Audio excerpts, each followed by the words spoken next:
Okay, start. Govandi के हमारे board number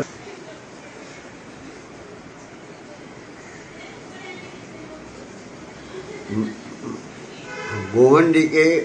2 booth के जो आप रहवासी सब भाई बहनों को मैं अभिवादन करते हुए, मेरा जो आप लोगों ने यहाँ अपना विभाग के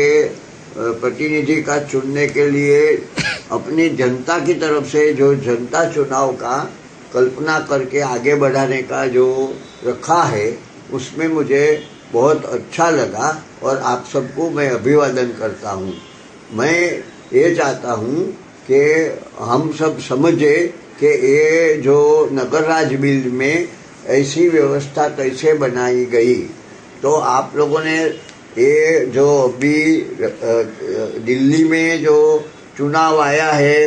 अभी जो रिजल्ट आया सभी 5 राज्यों में, राजस्थान, मध्य प्रदेश, तो दिल्ली में आपने देखा होगा कि आम आदमी पार्टी का चुनाव में जो जीत होने का नियरिंग होता गया है, तो उसमें ये बात आती है कि जो केजरीवाल है उसने ये नगर राज बिल बनाने में बड़ा रोल किया। विकेंद्रित व्यवस्था नगर राज बिल की है। ये जो नगर राज बिल है, ये कोई सरकार की तरफ से जो हम सबको जो एक बड़ा आज हम लोगों ने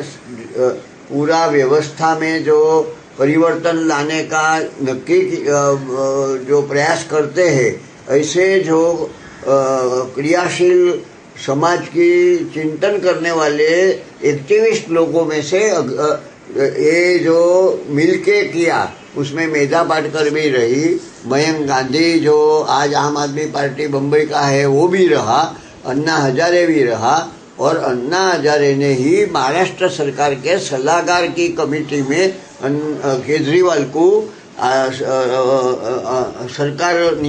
जोड़े ये प्रयास किया। और धर्माधिकारी का भी उसमें रोल रहा, जस्टिस धर्माधिकारी। ये सब ने जो अभी का नगर राज बिल का जो महाराष्ट्र में कानून बना है, वो बनने के बाद अभी तक वो जो उसका चुनाव करने का आना चाहिए, जो उसके बदले में जो कानून में ऐसी व्यवस्था की है कि जो 5 बूथ का यानी 5000 वोटर का एक रिप्रेजेंटेटिव, और मुंबई में एवरेज 50 से 60 हजार वोटर का एक वार्ड बनता है म्यूनिसिपैलिटी का। तो इसके बारे में यहाँ का जो आपका एरिया की नगर सेविका है, वो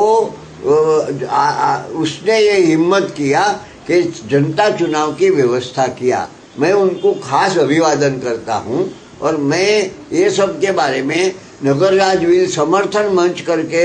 जो यहाँ ये जो व्यवस्था में अपना ने जो साथ दिया, और ये हमारे जो मैं सद्भावना संघ का कन्वीनर हूँ, तो मुझे मेरा इसके बारे में काफ़ी ये कल्पना का आगे लाने में मैं प्रयत्नशील रहा हूँ। और मेरा जो आज सबसे ज़्यादा आनंद ये है कि आपको ऐसी नगर सेविका मिली है जिसने आपको अपना सत्ता देने का एक अपना इनिशिएटिव लेके, यानी अपनी तरफ से ये प्रयास किया है। और हम मानते हैं कि यहाँ आपके साथ में जब ये चुनाव होगा, हम आपके आजू बाजू के लोगों को भी, यहाँ के लोग अपना व्यवस्थापकों ने बुलाना चाहिए कि जो दूसरे वार्ड वाले को भी ये समझ पड़े। अभी ये जो नगर राज बिल में क्या है, तो यही है कि जो आज आप सब गाँव से आया, और आप जो लोग हैं पूरे मुंबई में आज जो 60-70% लोग हैं, वो अपने अपने जो जहाँ से है वो यानी गाँव में से आके इधर बसे हैं। क्योंकि जो सबसे ज़्यादा आज गाँव में जितना मिलना चाहिए उतना रोजी रोटी के लिए अपने को जितना रोजी यहाँ मिलती है, उसके कारण जो लोग यहाँ आके बसे हैं, वो लोगों ने ये जो अभी बस्ती बनी है, और बस्ती में जो व्यवस्था का जो एक विकास करने का जो भूमिका है, वो तो जो शहरों में सरकार ने, जैसे हम पंचायत राज में गांवों को सत्ता मिली है, उसी तरह शहरों में, छोटे बड़े सभी शहरों में ये जो नगर राज बिल में सरकार ने अपनी नगर राज बिल में ये व्यवस्था कम से कम लोगों का बना के, यानी एक प्रतिनिधि बना के अपना 2 वार्ड के लोगों को विश्वास में लेके वो प्रतिनिधि आपसे वो जो काम करेगा, अपना एरिया का विकास के लिए सोचेगा। अपने यहाँ का संडास बरोबर नहीं होता है, संडास की व्यवस्था नहीं होती है, अपनी बस्ती में पानी नहीं आता है, कभी कभी यहाँ बीमार होता है तो एम्बुलेंस जाने का भी प्रॉब्लम होता है, और साथ में यहाँ के जो स्कूलों होती है उसमें शिक्षक भी नहीं आते हैं। ये सब जो काम, जो म्यूनिसिपैलिटी का काम रहता है, उसमें हम देखेंगे कि जो अपना एरिया नगर सेवक का या नगर सेविका के पास 50-60 हजार वोटर, यानी कम से कम 70,000 से 80,000 आबादी का व्यवस्था करना एक म्यूनिसिपैलिटी का जो नगर सेविका या नगर सेवक के लिए भारी होता है। उनके सामने अगर कोई उनको मदद करने वाला ऐसे 5 या 2 बूथ का रिप्रेजेंटेटिव होगा, तो अगर 2 बूथ का रिप्रेजेंटेटिव होगा तो कम से कम 25 से 30 लोग उनको मिलेंगे। हम सोचे कि ऐसे जो 25-30 लोग सेवा करने को 2,000 वोटर यानी 2-3 हज़ार का वो काम करेगा, तो वो उनके लिए बहुत ज़्यादा नहीं बनेगा। वो 2-3 हज़ार को ठीक तरह सेवा कर सकेगा और वो एक जोड़ने की कड़ी बनेगी। और जो अपने एरिया का नगर सेवक या नगर सेविका है, उनके साथ वो अच्छी तरह वो संकलन करके यहाँ का विकास करने का भी व्यवस्था करेगा। ये सब काम में हमारे यहाँ जो व्यवस्था है म्यूनिसिपैलिटी में, एक ऐसी बात आती है कि पूरे वार्ड का, यहाँ का विकास का एक सरकार ने और म्यूनिसिपैलिटी ने मिलके बनाया हुआ एक आखा नक्शा होता है। तो उसके मुताबिक बाद में यहाँ का हर एक में बजट होता है और अपना यहाँ का जैसे विकास करने का, रोड कितना चौड़ा करना, यहाँ का जो आगे जाके कौन सी बस आनी चाहिए, यहाँ कैसे पानी का व्यवस्था होना चाहिए, यहाँ कैसे पूरा पढ़ाई की स्कूलों में चौखाई होनी चाहिए, और ये जो पूरा व्यवस्था है वो संभालने का काम अगर एक कॉरपोरेटर को अपना इतना बड़ा वार्ड में अगर इतने मदद करने वाले मिलते हैं तो अच्छी तरह कर सकेगा। और फिर उनसे ये रहेगा कि हमारे यहाँ कोई बीमार होगा तो तत्काल उसकी व्यवस्था होगी। साथ में हमारे यहाँ बच्चों का एडमिशन का भी प्रॉब्लम होता है, तो जितनी आजू बाजू की शाला स्कूलों है उसमें भी हम बच्चे को ये जो अपना प्रतिनिधि होगा वो इधर का मोहल्ला प्रतिनिधि के नाते वो भी अपना मदद करेगा ये बच्चों का स्कूल का एडमिशन से लेके। और साथ में हमारे यहाँ ये जो पूरा व्यवस्था में चौखाई का सबसे बड़ा है, क्योंकि बहुत नज़दीक घर होने के कारण खुली हवा कम मिलती है और जो घर के अंदर छोटी जगह होने से खाली रात में सोने को और खाने के लिए लोग जाते हैं, बाकी तो बाहर ऐसे ज़्यादा बस्ती में बातचीत का ही रहता है। तो हम कैसे इधर का अपना पुनर्विकास का भी सोच पाएंगे, वो भी सब अपने मिलके कर पाएगा। तो यहाँ का इस तरह का नगर राज बिल का जो व्यवस्था है उसमें ये पूरा अपने यहाँ का अंदाज का एक आदमी से वो ऐसा होता है कि 200 से 500 रुपया का सरकार की ओर से, जो म्यूनिसिपैलिटी की ओर से जो टैक्स लिया जाता है वो ऑक्ट्रोय में, और बाकी का जो अपने घरों का जो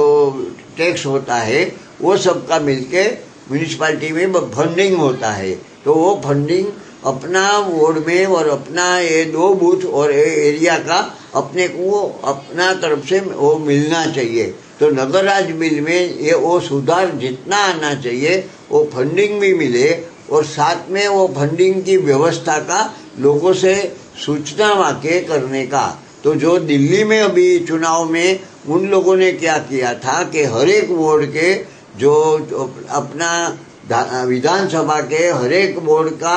अपना विकास करने के लिए वो जो उसने जो अपना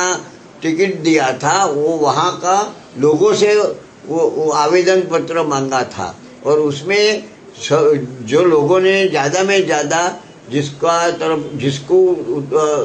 जिसको रेकमेंड किया उन्हें टिकट दिया है, मगर वो पार्टी का मेंबर वहाँ बना आम आदमी पार्टी का। तो ये विकेंद्रित व्यवस्था का उनके कारण वो जो अपना जो प्रतिनिधि बनेगा, जो मोहल्ला सभा का जिम्मेदारी लेगा, वो अपनी वहाँ का विकास की अच्छी चिंता करता रहेगा, सेवा करेगा। और साथ में जब एक आदमी चुन के आता है तो उनका ग्रुप होता है बच्चों का, और ऐसे तो युवा का भी एक ग्रुप मिलेगा। और ये जो हम लोगों से आवेदन पत्र मांगते हैं कि आप अपना एरिया में जिसको भी ये चुनाव में अपनी उम्मीदवारी रखना है और चुन के आना है, तो ये जो लोग होगा यहाँ उनमें से कौन कितना अच्छा है उसकी एक मीटिंग रखने का सोचा है यहाँ। तो उसमें सब अपनी बात रखेंगे, तो आपको भी इसके कारण जानकारी होगी कि यहाँ का जो उम्मीदवार है अपने पास का यहाँ, तो 2 बूथ में 8-10 उम्मीदवार होगा, तो उसमें अच्छा कौन रहेगा। तो वो जो बाकी के जो उम्मीदवार है, क्योंकि चुन के तो एक ही आएगा, यानी जो प्रतिनिधि बनेगा, और दूसरे जो है उसने सेवा की भावना दिखाई, तो वो सेवा की भावना के कारण वो उसकी मदद में रहेगा। ऐसा ही एक युवा का भी ग्रुप बनेगा, और जब ये ऐसी बातें आएगी तो ये जो व्यवस्था करने वाले लोग हैं, यहाँ का बस्ती का रहने वाले जो बड़े, जो ये पूरा जनता चुनाव की व्यवस्था किया और जो यहाँ का समाज सेवा का काम करते हैं, वो लोग का भी एक संगठन रहेगा। और मैं चाहूँगा कि ये जो संगठन बनेगा वो यहाँ का जागरूक नागरिक संघ ऐसा करके हम उसको एक नाम दे। तो ये जागरूक नागरिक लोग हैं, उसके लिए सातत्य से कैसे आगे का यहाँ का विकास करना वो चर्चा चलनी चाहिए। और जागरूक नागरिक और युवा मिलके यहाँ दर 2-4 महीने में सभी लोग मिलके जितना जो सोचा गया होगा उसके बारे में रिव्यू करके अपनी उसका जो क्या करना, कौन सा काम पहले करना, कौन सा बाद में करना, और यहाँ की जो सबसे ज़्यादा क्या ज़रूरत है वो आधार पे होगा। यानी अपने एरिया में हम सरकार एक कल्पना, एक सपना था, उस दिशा में जाने का एक बड़ा रहेगा। मैं फिर ये सब चाहता हूँ कि इनसे कारण अपने को जागरूक नागरिक मिलेगा, और साथ में अपना सेवा करने वाले युवा वर्ग मिलेगा, और नगर सेवक का जिम्मेदारी में बहुत बंटवारा होगा, उनसे उनका भी खुद का होश बढ़ेगा, और ये नगर सेवक अच्छा काम करेगा। तो जब भी चुनाव नगर सेवक का होगा तो जो अच्छा काम करेगा उनको लोग चुनेंगे, तो लोगों का भी विकास का अच्छा रोल बनेगा। मैं आपकी नगर सेविका और आपके सबको फिर अभिवादन करता हूँ, और मेरा ये आप सबको शुभेच्छा। धन्यवाद।